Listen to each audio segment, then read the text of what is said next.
with the hysterical Christian McCartney. What What's is going on, up? my friend? TikTok sensation. He got the YouTube, the Facebook, the MySpace, the dial up. He's got the handwritten letters they drop from Oh, the airplanes. He's got everything, man. everything, brother. Everything. So, Chris, let me ask you a question. You have such a big social media following. Like, how did that start? Was it just fun? Like, you just started posting videos, or did you decide, like, I'm gonna write a silly skit a day? Like, I don't know. How does it happen? Dude, it was literally my dad. I did not want to get TikTok at all, but he told me, he was like, you need to go get TikTok. Because at the time, it was only just dances. And like people were Yeah, just like doing like all that jazz. And I was like, I really don't want to be a dancer. yeah. Um, So I told him, I said, I'm not going to do it. He said, do it. And I posted one video, and I got like just a comedy video. And the only other reference I have to comedy videos is Vine. Hmm. That I love that app. So that's what I just did on my videos after Vine. I think people like the nostalgia about it. The nostalgia, The yes. nostalgia, big factor, my friend. Yeah, yeah, And so people really liked that. And then they kept comparing like my faces to Jim Carrey, which is exactly what I was trying to do. Like people yeah, were like, "Oh, he's trying to be Jim Carrey." Yes, I am. yeah. That's yeah. No, I I'm not totally ashamed of understand. that at all. Totally understand.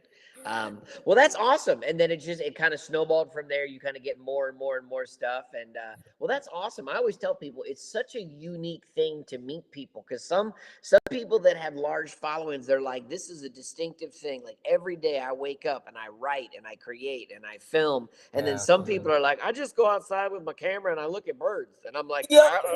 okay, That's exactly what I do. yeah. Um, Never comes so to the yeah, I mind. mean, it's cool. You never know. All right, so we got five questions, Christian, Right. that we ask all of our guys. First question is the reaction of the first family member who you told you wanted to be a comedian. Go. 'Twas my father, the same dude that got me on the tickle tackle. I told him I wanted to drop out of college to do comedy, and he hated it. He was, didn't talk to me for a week. My mom did talk to me, but it was only like to tell me to go do stuff for her. But my Gotcha. dad didn't talk to me, period. And my dad, we talk to each other all the time, so I could tell like something was messing with, like he got the bubble guts from the answer or something like that. So he ended up going along with it after he saw me perform. He was like, "Well, we've known that he wanted to do something like this because when I was little, they literally used to call me Mr. Hollywood. So Oh yes. they knew I wanted to do something like this, but I think the reality of it set in when I told them, "Oh, I'm gonna try it." But I think definitely through prayer and just understanding that I'm not trying to do this off my own power, but like if this is what God wants me to do, then so be it. I'm gonna do it. You know what I mean? And they hooked line right onto it. I will never forget one of the first shows I ever did. I that my parents saw that was like a good show. I did plenty of awful shows that they saw, but I was at the Richmond Funny Bone and I hosted for um, Carlos, not Carlos Mencia, Pablo Francisco, Oh and my gosh! Wow. it was a packed show. I mean, just packed. And I went up, and I'm a host. I did like 10 minutes, and I did very well. And I'll never forget, Pablo Francisco was in the back, and he like basically told my dad, he was like, "Hey man, you should be proud of your son. Like he's very funny." But on top of that, I just did well.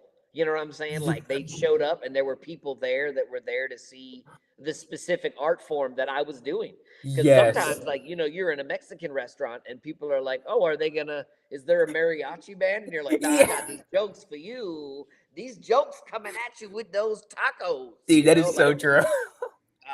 but it was great. I remember my dad was like, that was really, really good. Like, I've seen you do well in bad situations. I guess I've never seen you do well in a good situation. And like, there's a distinct difference between doing well at a bad situation and doing well at a good situation. Oh my gosh, yeah. Totally different shows. Totally different shows. Next thing I'm gonna say, what is the number one book or podcast that you think people should listen to? Doesn't have to be comedy related. This book I'm reading right now for my young adult group is called Better Decisions, Fewer Regrets. Yes. It is a fantastic book and also a podcast. There's oh my gosh, Know in Part. Is this Nice. podcast called Know in Part. It's these just a bunch of these dudes and they just study like parts of the Bible. But like Mhm. what makes it cool to me is that they'll pick like topics that people don't usually talk about and Yeah. then they'll dig deeper into it. Like when people have Yeah. questions about the faith, and some people like to shy away from those questions because they don't want to have to do the research themselves. Yeah. These guys will do it, and then that like motivates me. Like, oh, Sam, I want to like dig deeper into the research too. Yeah. So it's like a perfect podcast. They're the bomb. That's good stuff. That's good stuff. What is the weirdest thing an audience member has asked you, either during a show, after a show? Well, actually, my pants ripped on stage in Texas, and it was the first time that ever happened. Like straight down, I went to like go do a split pretty much, and my pants Nice. right down the middle. That's And that COVID. It'll creep up on you. That COVID wave. You never know what happens, right? And then one day you were like, "Hey, these fit. What happened?" Like, yeah, yes, dude. And I was like, I was sagging a little bit, so like it was tight around my thighs already, and I was like, that's what I yeah, get for trying to be a gangster. You feel yeah, me? yeah. So Like, that's what happens when I don't skip leg days. Is I just that is, destroy the pants. you got tree trunk thighs, and it comes in handy sometimes. But That's right. I'm That's gonna start awesome. wearing leggings. One last thing, Christian, I always ask people like a nugget of advice. I always tell like my nugget is from people is I always say like you are the person that cares the most about your career. Like no one will ever work harder for your career than you, That's so and you true. need to realize that. So don't wait around for like an agent or a manager or a friend to get you a gig. Like go after it. So can you Yeah. think of one tidbit of information or whatever, a nugget of advice you've discovered in this journey called comedy? Yes. One, that's a great piece of advice. I never even like you think about this stuff, but sometimes you don't like conceptualize it and actually say it. Mhm. So that's such a good advice. I think the best piece of advice I could probably give is to stay true to yourself and stay true to how you perform. Cause like I've had people give me advice on like how to do certain jokes, and like I'm not a political comic, but they'll give me like a political Yeah, joke and say, "Hey, this will tie in perfectly with what you're talking about." I'm like, "Okay, I'll try it," and then it gets a good laugh. But the entire time, it feels like I'm a fraud for yeah. You're saying like, it. I would never say this. No, Like, yeah, never. So stay true to how you are. And I feel like when you stay true to how you are, your shows will be better because you're not trying to be something that you're not. No matter what it is that you are, if you're staying true to yourself, then hey, no one can tell you any different. no one can say anything different. You got it. Christian McCartney, thank you so much for the time that you've spent with us. Yeah. TikTok star, make sure you check out his website. You have a website you want to promote real quick? Yes, I do. MrMcCartney.com. MrMcCartney.com, and you can go see Christian perform. He's done some shows for Bojo Entertainment. He's got a couple clips up there. We're gonna throw this up and get some of your TikTok people to take a like out of it. And do you talk a lot? I guess the last thing that would be like, does everybody know that you're a comedian on TikTok, or do you try to keep it like separate or like I don't know.